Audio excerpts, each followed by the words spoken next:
เศโธติโลกัสสมิงสัปปะสัตตานังพุทโธเศโธติโลกัสสมิงสัปปะสัตตานัง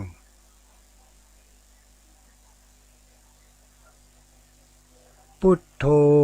เศโธติโลกัสสมิงสัปปะสัตตานัง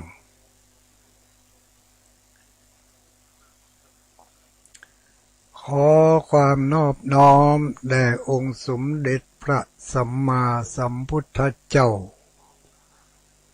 ขอน้อมอภิวาทพระสัทธรรมเจ้า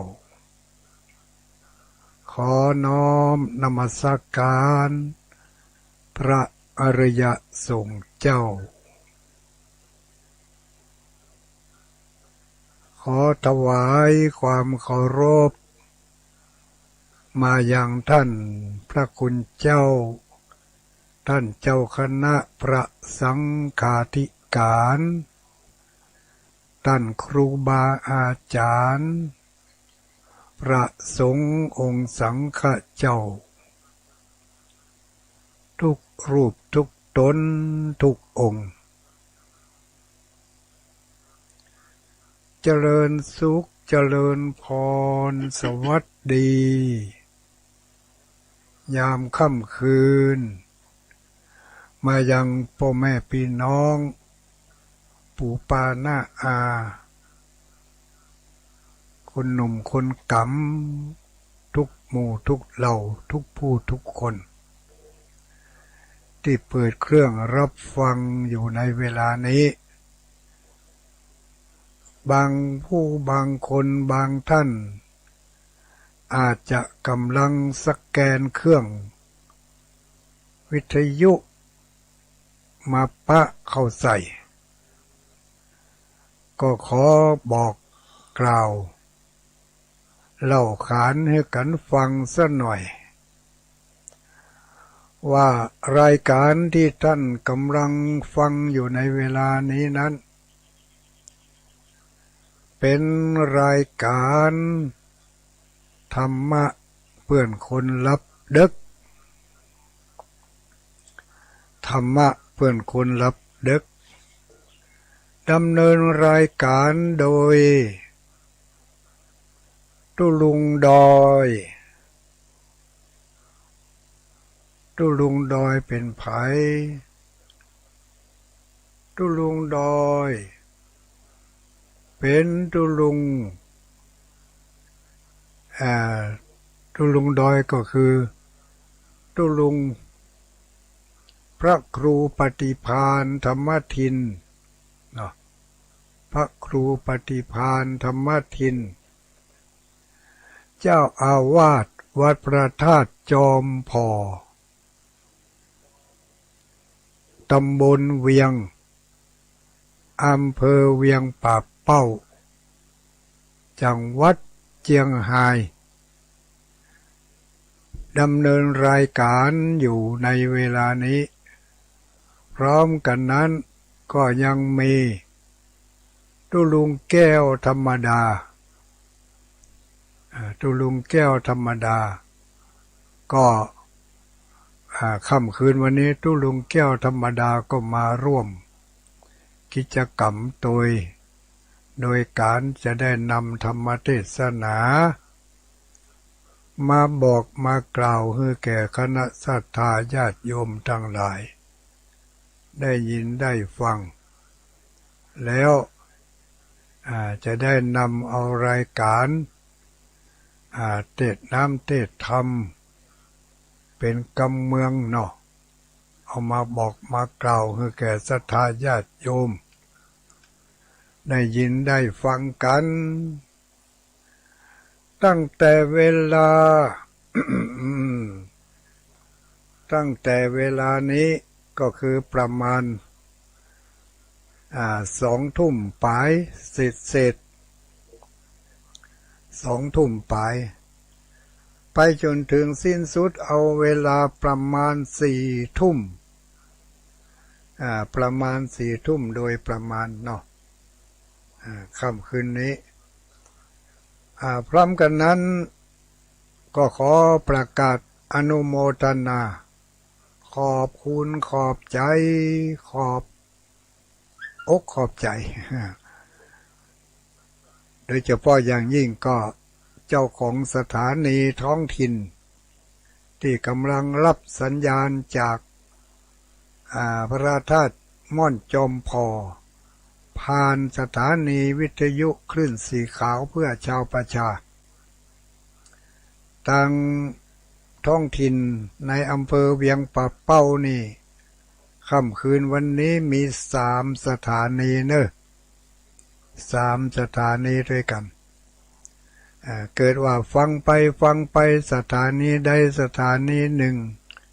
เกิดปัญหาขัดข้องมันดับไป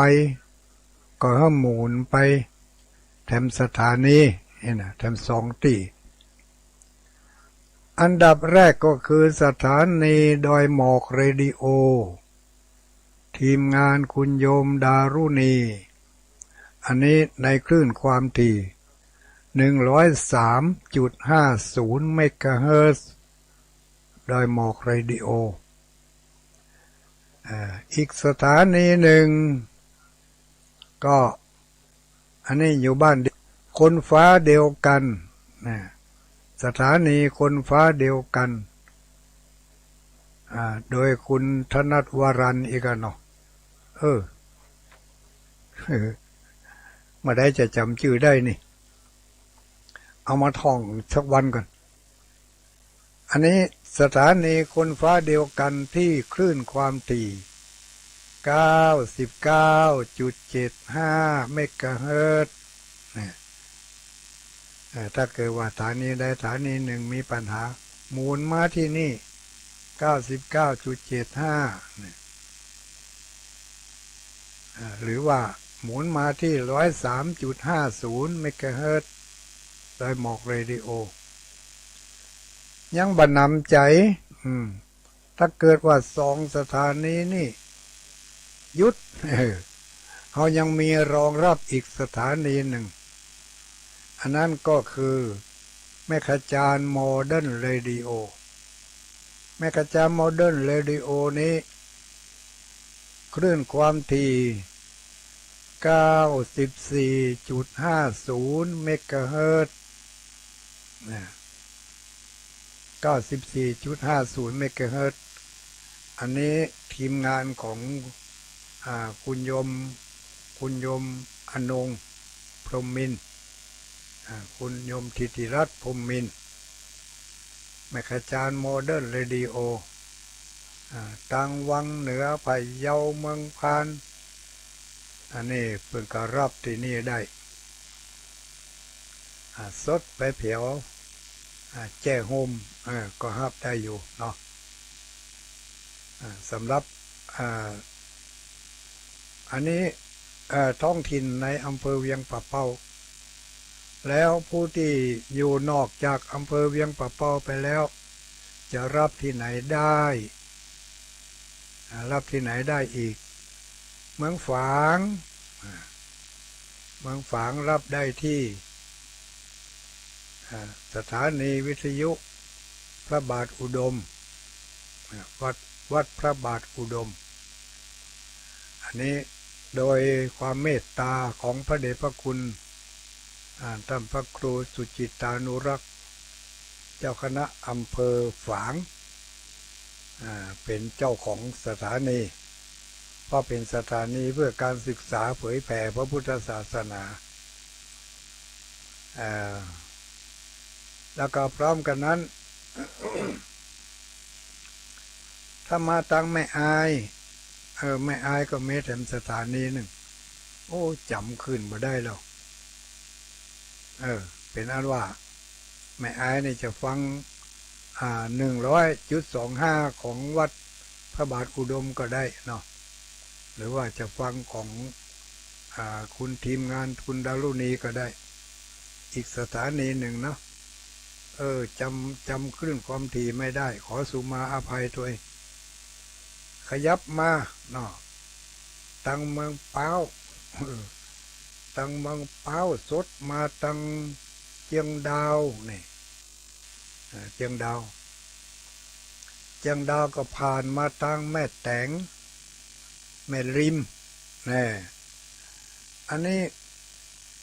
104.50สถานีวัดฝ่ายหินสถานีวัดฝ่ายหินโดยพระเดชพระคุณธรรมพระครูวิษณุวัฒน์อันนี้เพิ่นอำนวยความสะดวกธรรมพระครูสมุวิษณุวัฒน์วัดฝ่ายหินดูเหมือนว่าอันนี้สถานีนี่เพิ่นจะรับไปถึง3 ทุ่มเนอะโดยปกติรับไปถึง3 ทุ่มแต่ถ้าโดยไม่ปกติเพิ่นก็ยันไว้จนถึง4 ทุ่มพุ่นน่ะพระเดชพระคุณธรรมพระครูสมุวิษณุรักษ์ธรรมพระครูวิษณุวัฒน์เนาะอันนี้เป็นสถานีวิทยุวัดฝ่ายหินนี่กินควบเนื้อไก่ไปไก่ตั้งแต่แม่ริมแม่แตงสันทรายแม่โจ้ดอยสะเก็ดพุทธไปเผียวสันกำแพงพุทธไปเผียวห่างดงสารปีห่างดงนี่รัศมีเพิ่งไปไกลพุทธไปเผียวสัมปะตองเป็นบางจุดเนาะไม่วางได้ยินว่าถ้าไม่วางก็ฮับ104ได้เหมือนกันเนอะอย่างนี้บึดฟังก็แล้วกันเนาะว่ารับจากสถานีไหนญาติโยมอยู่ในเขตอำเภอเมืองเชียงใหม่อำเภอดอยสะเก็ดแม่แตงแม่ริมสันทรายนี่อำเภอแม่วางอำเภออย่างนั้นเสมิงเนาะเป็นรัศมีไปไกลอยู่พร้อมกันนั้นก็คลื่นสีขาวเพื่อชาวประชาสดไปทางใต้ล่องไปทางใต้พุ่นเนาะล่องไปทางใต้ก็ไปทางดอยหลอจอมตองล่องไปถึงตั้งเขตลำพูนบุญน่ะอันนี้98กะ89 98ห้วยตองซักห้วยตองซักนี่ก็กินรัศมีไปไกลเหมือนกันเนอะโดยพระเดชพระคุณธรรมพระครูธรรมพระครูอย่างวะธรรมพระครูธรรมวาปีอีกสุมาเทเนอร์ธรรมพระครูจำชื่อมาได้แล้วฮั่นธรรมพระครูวาปีจำได้กับวาปีสุมาเหตุสุมาเถอะก็เป็นอันว่าสถานีห้วยตองซักก็แล้วกันกินเขตเชียงใหม่บางส่วนลำพูนส่วนมากเนาะสดไปทางลำพูนทางใต้บุญก็ปุ่นนั่นเนอะมีทั้งสถานีอย่างนั้นสถานีมันจำชื่อสถานีบ่ได้เห็นแล้วทางลำพูนก็มีก็แล้วกันทางลำพูนก็มีสถานีของลำพูนรถไปลำปางสถานีทางลำปางสถานีทางลำปางก็มีเนอะลำปางก็มีพุทธไปเมืองแปร่ก็พุทธไปเมืองแปร่สถานีทางเมืองแปร่ก็มีรับจากคลื่นสีขาวเพื่อชาวประชานี่แหละนะเมืองน่านก็พุ่นสดไปทางเมืองน่านเมืองน่านอำเภอภูเพียงเนาะจังหวัดน่านแล้วก็อำเภอแถมหลายอำเภอรัศมีของสถานีคลื่นสีขาวเพื่อชาวประชากระจายไปอยู่ทั่วพื้นภาคเหนือส่วนบนภาคเหนือตอนบน วกมาหาตังพะเยานี่ก็คนรักพะเยาเนาะคนรักพะเยาข้ามเมืองปานกะจากลำปางก็เข้าเขตอำเภอเมืองปานจากลำปางเข้าเขตอำเภอเมืองปานเจ้าโฮมนี่รับที่สถานีวิทยุเมืองปานเรดิโอเนาะแม่นะกะ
เมืองขึ้นไปเป็นอำเภอแม่จันทร์อำเภอแม่สายนี่รับของดารุณีที่สันโค้งเรดิโอเนาะสันโค้งเรดิโอสันโค้งเรดิโอนี่ก็ตั้งอยู่ที่บ้านสันโค้งอำเภอแม่จันทร์ก็เนาะแม่นอำเภอแม่จันทร์พระไปตังวันออกทำน้อยก็หมุนไปตังคลื่นของ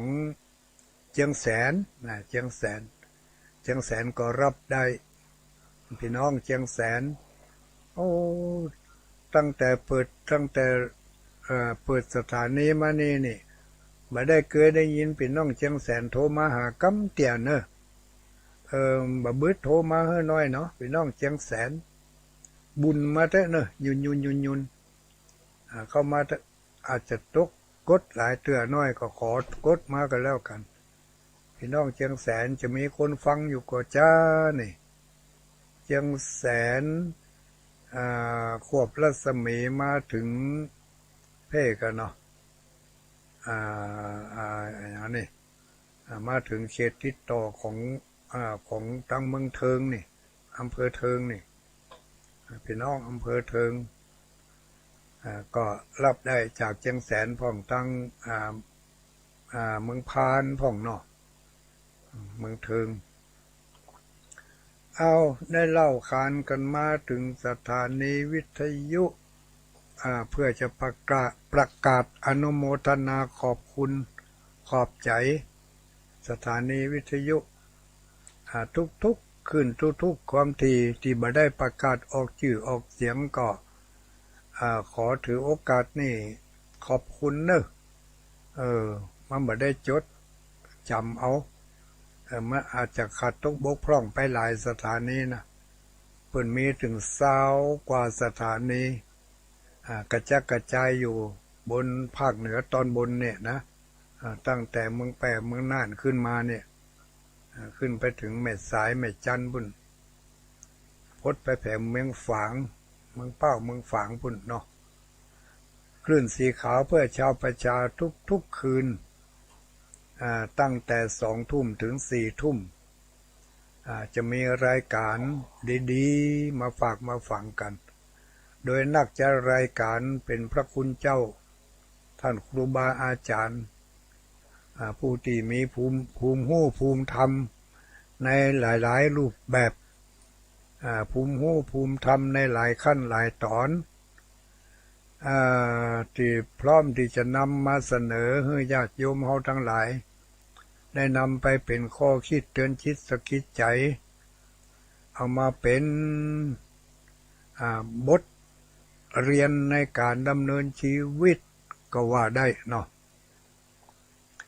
อาจจะได้ยินได้ฟังบ่ถึงกับว่าตั้งต้นฟังตั้งแต่เก้าถึงปลาย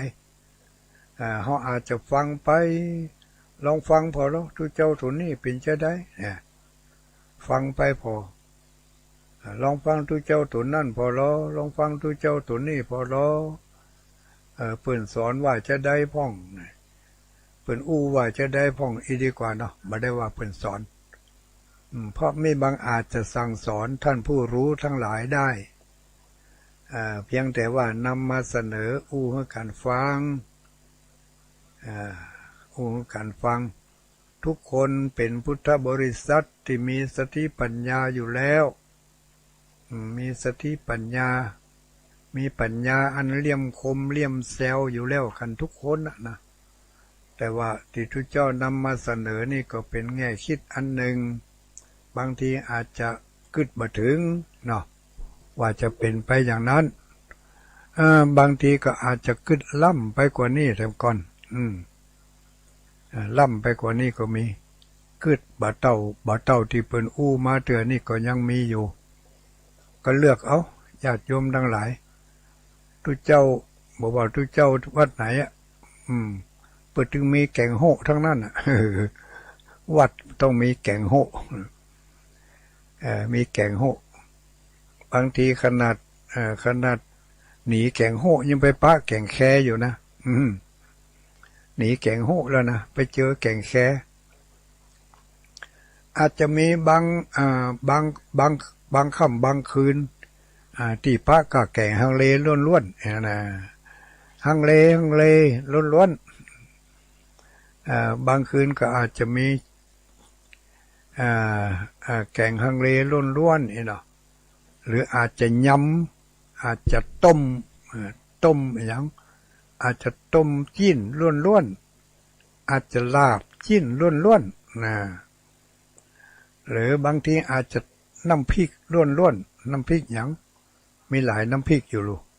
น้ำพริกน้ำปูกาน้ำพริกกะปิกาน้ำพริกห่ากาที่ทุกเจ้านำมาเสนอนี่นะความคิดก็เหมือนกับแกงธรรมะที่นำมาปั่นมาป้อนก็เหมือนกับแกงที่เขากินกันถึงมื้อถึงวันนี่แหละบางวันก็บางมื้ออาจจะเจอแกงโดดเดี่ยวเลยอย่างแกงฮังเลนี่จิ้นล้วนๆนะบางตนบางองค์บางค่ำบางคืนอาจจะเจอแกงแค่มีผักสะปะแกงแค่อาจจะไปคบใส่พริกผ่องก็ว่าได้เนาะพริกขี้หนูอาจจะลอยอยู่ในแกงแค่นั่นอย่างกับทุกเจ้าบางตนบางองค์ที่เพิ่นแกงแค่ให้กินนี่บางเตื่อในกำอู้กำจานั่นอาจจะรุนแรงไปเผ็ดไปเนาะโอ้ทุกเจ้านี่อย่างอู้สวกเหงานะนั่นแหละคือเขาอาจจะไปเจอใส่พริกลูกโดดอาจจะไปเจอใส่ลูกโดดผ่องบางทีก็อาจจะไปเจอใส่อะไรอย่างอันนี้อย่ามาหวานขนาดทุกเจ้าตัวนี้อย่างอู้หวานขนาดก็เป็นอย่างนี้ญาติโยมทั้งหลายการฟังธรรมะก็เหมือนกับการรับประทานอาหารด้วยแกงต่างๆจะเป็นแกงแค่แกงโหขั่วโหนี่ตุลุงดอยกับตุลุงยองนี่ชอบเนาะขั่วโหแกงโหแกงแค่ มันมีสปะสเปดญาติโยมทั้งหลายอูไปอูมาตัดใดที่มันควรจะเน้นก็เน้นอันนั้นบอกกล่าวให้ญาติโยมจำเอาไว้จะได้บ่หลงบ่ลืมแล้วก็จะได้เอาไปถ่ายทอดบอกปันให้กับลูกกับหลานได้ยินได้ฟังแล้วเขาก็จะได้จื่อได้จำจากคำอู้คำบอกของคนเฒ่าคนแก่มันเป็นคำที่มีความหมายคนเฒ่าคนแก่เพิ่นว่าอันอย่างแล้วนี่ถือว่าเป็นคำอู้เป็นคำบอกที่ศักดิ์สิทธิ์นี่คำบอกของคนเฒ่าคนแก่โดยเฉพาะอย่างยิ่งคำบอกของคุณพ่อคุณแม่นี่เป็นคำบอกของพระอรหันต์อาจจะมีทุกเจ้าบางตนที่บอกว่าพ่อแม่ไม่ใช่พระอรหันต์อาจทุกเจ้าบางตนอาจจะเป็นว่าพระอรหันต์เราไม่เคารพนับถือพระอรหันต์เราเคารพนับถือพ่อนับถือแม่ทำใจเขาเถอะอย่าโยมไปใส่ใจนักขจินฟังผ่านไปก็แล้วกัน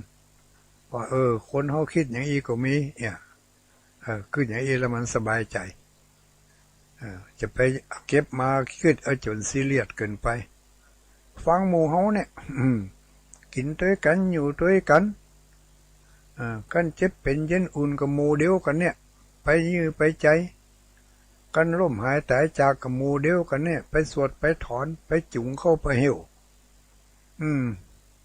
อันอื่นอันไก่นะฟังพ่องบ่ฟังพ่องก็มันเป็นอย่างนั้น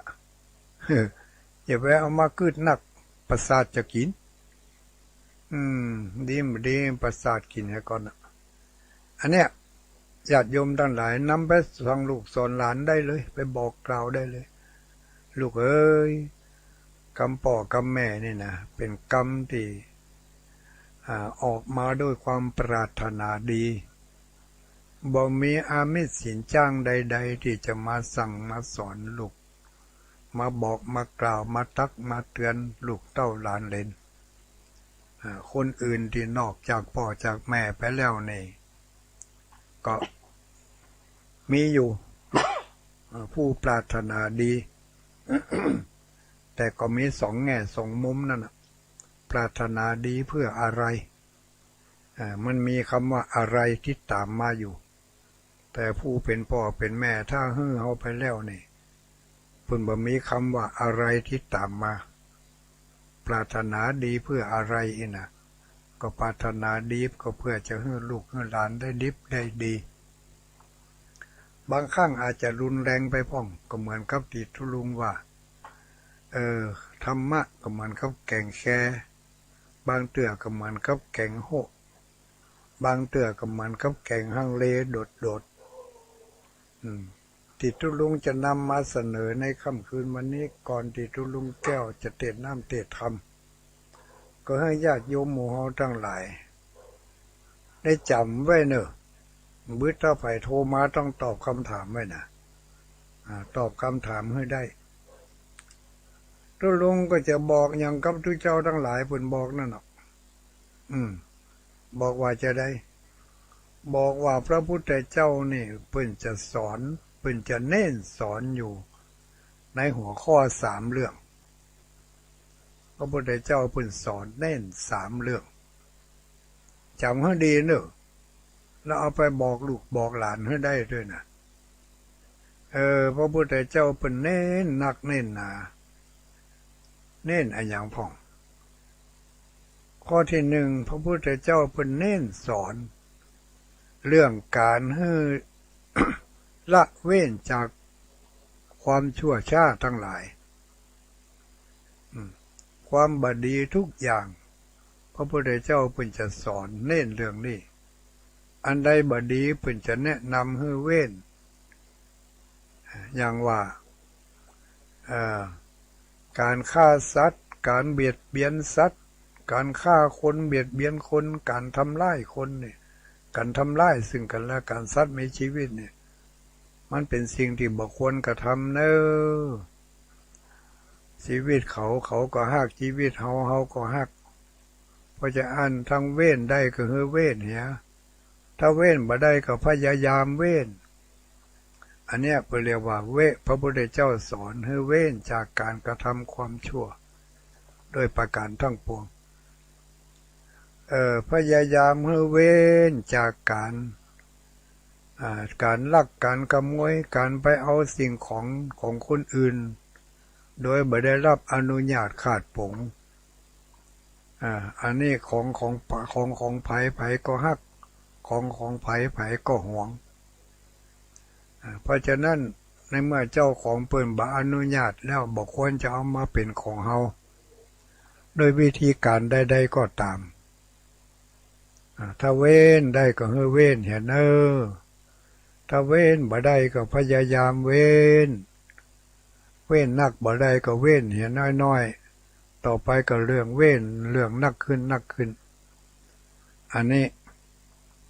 พระพุทธเจ้าสอนให้เว้นจากการกระทำความบดีก็คืออันอย่างศีลห้าน่ะเนาะศีลห้าสรุปให้ง่ายๆให้เว้นจากการกระทำความบดี5ประการก็คือศีลห้าบ่ใช่ข้อห้ามเพิ่นว่าบ่ใช่ข้อห้ามแต่พระพุทธเจ้าบอกว่าเป็นสิ่งที่ควรเว้นควรจะเว้นบ่ควรจะไปเนี่ยไปทำถ้าไผหลงเนี่ยหลงทำอยู่ก็พยายามละเว้นละเว้นให้มันได้แล้วข้อที่หนึ่งเพิ่นสอนให้เว้นจากการกระทำความชั่วนะข้อที่สองพระพุทธเจ้าสอนให้ทุกคนเนี่ยพยายามสร้างคุณงามความดี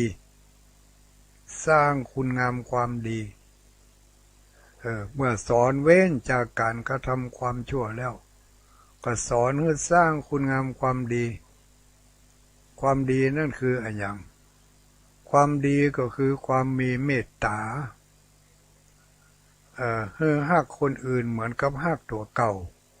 พยายามฝึกหัดเอาไว้ความมีเมตตาความฮักความเอ็นดูกันมีความเอื้อเฟื้อเผื่อแผ่กันคนเฮาถ้ามันฮักกันชอบกันมีความเอื้อเฟื้อเผื่อแผ่กันแล้วสิ่งที่ตามมาก็คือการแบ่งปันสิ่งของที่มีอยู่ให้แก่คนที่ควรให้อย่างที่เขาบริจาคกันนี่อย่างที่กลุ่มต่างๆกำลังรวบรวมจตุปัจจัยเงินทองกันเนี่ยถ้ามีก็หอมโดยเปิ่นไปถ้าบ่มีก็ดักไว้ให้อนุโมทนาโดยเปิ่นจะไปบ่มีจะไปจมจะไปแซมลามปามมันมีมันยังบ่หอมติ๊กหอมคนเดียวมันก็มาชวนเขาอย่างอันนี้มันจะสร้างบาปละจะไปเนี่ยอย่างอันดักหัวไว้เปิ่นมีก็คือเปิ่นหอมอนุโมทนาโดยเปิ่นจะได้บุญโดยเปิ่นถ้าไปจมไปซ้ำเนี่ยได้บาปตัวเนี่ยสอนให้สร้างคุณงามความดีโดยการมันแบ่งปันของที่เขามีให้แก่คนที่ควรให้แล้วก็มันหามันทำการทำงานด้วยการทำสัมมาอาชีพในทางที่ถูกที่ชอบก็คือเว้นจากศีลข้อที่สองคือบลักของเปิ่นก็มันหาเนี่ยอุทธาตาวินทะเตทะนังคนขยันย่อมหาทรัพย์ได้เนี่ยคนมันย่อมหาทรัพย์ได้อันนี้เป็นพุทธภาษิตเป็นคำสอนของพระพุทธเจ้าจำหรือยังเนี่ยโยมทั้งหลายจำไหมข้อที่หนึ่งสอนให้เว้นจากการกระทำความชั่วด้วยประการทั้งปวงข้อที่สองสอนให้ทำความดีทุกอย่างที่เรียกว่าทำกุศลให้ถึงพร้อมกุศลสูปสัมปทา มันทำความดีให้ถึงพร้อมเอ้าเดี๋ยวจะเบียดเวลาทุลุงแก้วข้อที่สามข้อที่สามข้อที่สามนี่มีสอนแต่เฉพาะในพระพุทธศาสนาเนอะข้อสองข้อก่อนนั่นศาสนาอื่นเพิ่นก็อาจจะมีอยู่แต่ข้อที่สามนี่สัจจิตะปริโยทปนังอันนี้มันฝึกฝนอบรมจิตใจของตัวเองให้มีความนักแน่นมีเหตุมีผลบาบาโคตรง่ายบาขี้โลภบาโลภโมโทสันง่ายๆมันจะว่าหันเป็นถูกหวย3 ใบโอ้ตาลูกเต่าบาลานต้มนี่ตาปุดตาปองออกมาทันทีทันใดเฮายังไม่โดนอย่างอ่านพ่องหาเท่าใครได้เงาเนาะฮะมันจะเริ่มต้นก่อความโลภอะไรอย่างนี้นะเปิ้นได้ก็เรื่องของเปิ้นบุญของเปิ้นเฮาบ่ได้เตื้อกะสะสมบุญไปทิกๆบุญมาได้บ่ฮู้เฮามาได้ชาตินี้เฮาอาจจะไปรวยชาติหน้าก็ว่าได้นี่มันฝึกฝนอบรมจิตใจให้มีความสงบมีความระงับอบรมจิตอบรมใจให้มีความนักแน่นมีเหตุมีผลจะไปกุเลมังเลจะไปลุยไปตามน้ำพยายามพยายามยับยั้งชั่งใจเอาใจนี่เอาหินศิลามาเป็นเครื่องเปรียบเทียบเนาะนะข้อนี้เขาได้ยินกูคืนอบรมอย่างไรก็มันพุทโธนั่นมันดูลมหายใจของตัวเองไปทิกๆถ้ามันเกิดความโลภขึ้นมาก็ดูลมหายใจฮะหายใจเข้าหายใจออกมึงจะโลภไปขนาดไหนหายใจเข้าถ้าบ่หายใจออกมึงก็ตายหายใจออกมามึงบ่หายใจเข้ามึงก็ตายเอาเหมือนอย่างนักหนาถ้ามันโคตรก็สูดลมหายใจเข้าลึกๆปล่อยออกมายาวๆมันโคนเฮากระตึกเนี่ยจะไปโคตรอย่างกันนักหนาโคตรไปได้ก็มองนะเนี่ยเฮ้ยใจนี่พวกใจเป็นมอดใจเป็นแมงบ่ได้ทางที่ดีเขาพยายามหลีกเลี่ยงสิ่งที่มาก่อทำให้ใจของเขาขุ่นมัวอันนั้นก็คือการดูการฟัง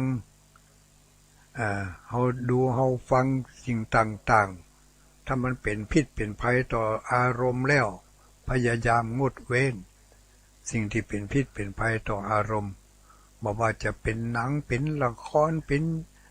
อะไรยังก็แล้วแต่สิ่งที่มันล่อจิตล่อใจของเขาให้เกิดอารมณ์ญาติโยมทั้งหลายเนอะสำหรับพี่น้องทั้งวัดที่ฟังคลื่นวัดฝ่ายหินก็คงจะถ้าหากว่าเพิ่นตัดไปก็ถือว่าไม่เป็นไรเนอะอนุโมทนาฟังรายการอื่นจากวัดฝ่ายหินก็แล้วกันสำหรับ99.75 แถมสักกรรมเพิ่นจะตัดเข้าโฆษณาประมาณสัก10 นาทีเพิ่นไม่ได้ตัดเด็ดขาดนะเพิ่นจะโฆษณาสัก9 นาที10 นาทีหรือมาอ้างก็2-3 นาทีแล้วก็จะปีกมาที่เก่าเนี่ยฟังหนีไปไหนต่อไปก็ขอเชิญญาติโยมทั้งหลายรับฟังเสียงธรรมจากตุลุงแก้วธรรมดาซึ่งเพิ่นก็ตอนนี้ก็สุขภาพร่างกายก็ใช้การได้ละก็มานำสารธรรมคำสอนเป็นคติธรรมเป็นแบบเทศนาโวหารเชิญญาติโยมทั้งหลายสดับรับฟังคืนนี้จะเทศธรรมยังก็บ่ฮู้เด้อ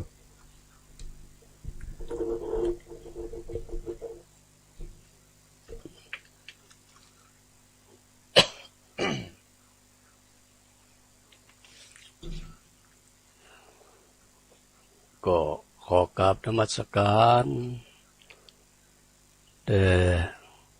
ครูบาอาจารย์เจ้าทุกผู้ทุกท่านทุกรูปทุกนามและก็ขอเจริญพรขอความผาสุขสวัสดีจงมีแก่บรรดาคณะศรัทธาญาติโยมอุบาสกอุบาสิกาพุทธบริษัททั้งหลายที่ได้สดับรับฟังจากสถานีต่างๆที่ตุลุงดอยเปิ่นได้พรรณนาไปเป็นที่เรียบร้อยเนาะก็วันนี้อาตมาตุลุงแก้วธรรมดาก็มาพบกับบรรดาพ่อแม่พี่น้องคณะศรัทธาสาธุชนทุกท่านในวันจันทร์ที่27พุทธศักราช2เดือนมิถุนายนพุทธศักราช2565ตรงกับเดือนเก้าเหนือแฮม13ค่ำวันพรุ่งนี้ก็จะเป็นวันพระเดือนเก้าดับเอาเวเนาะพ่อแม่พี่น้องคณะศรัทธาทั้งหลายแถม2แถม3ศีลถ้ามานับศีลวันผูกก็แถม2ศีลก็จะได้เข้าพรรษากันแล้วเนาะคณะศรัทธาญาติโยมก็เตรียมเนื้อเตรียมตัวกันนะเพื่อจะมาจำศีลฟังธรรมประพฤติปฏิบัติธรรมตามหีดห้อยอันองค์สมเด็จพระสัมมาสัมพุทธเจ้าเพิ่นได้วางรากฐานเอาไว้ให้กับบรรพบุรุษของเราได้ประพฤติปฏิบัติมาตลอดถึงปัจจุบันปัจจุบันนี้ก็ศาสนาพุทธของเฮาอยู่พุทธของเฮา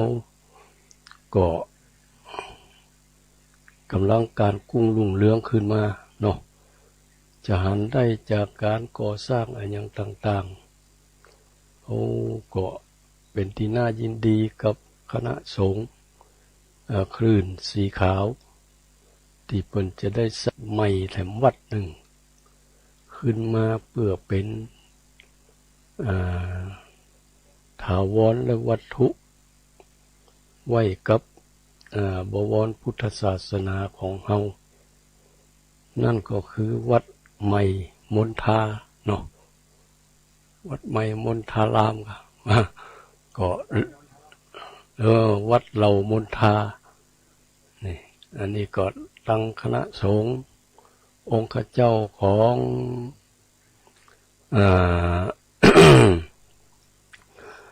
คืนสีขาวของเฮาก็ได้มีจิตมีใจจะสร้างกันขึ้นมาเพื่อให้ศรัทธาสาธุชนทั้งหลายได้มีตีประพฤติปฏิบัติพุทธศาสนกิจกันต่อไปนะวันนี้อาตมาภาพก็จะได้นำเอาธรรมมาเทศนาเรื่องเทวทูตทั้ง5มา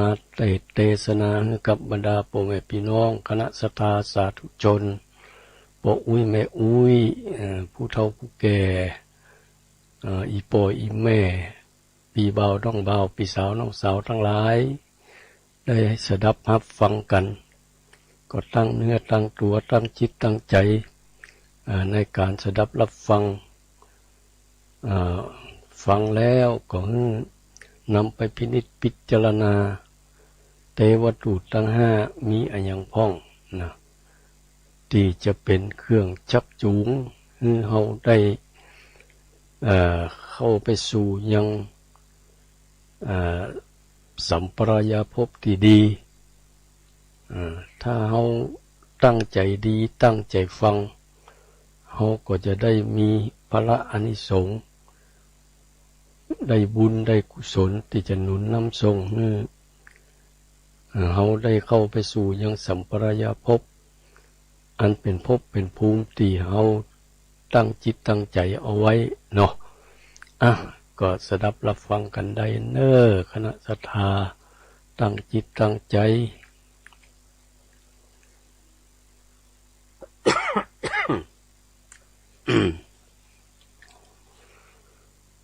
นะโมตัสสะภะคะวันโตอะระหะโตสัมมาสัมพุทธัสสะ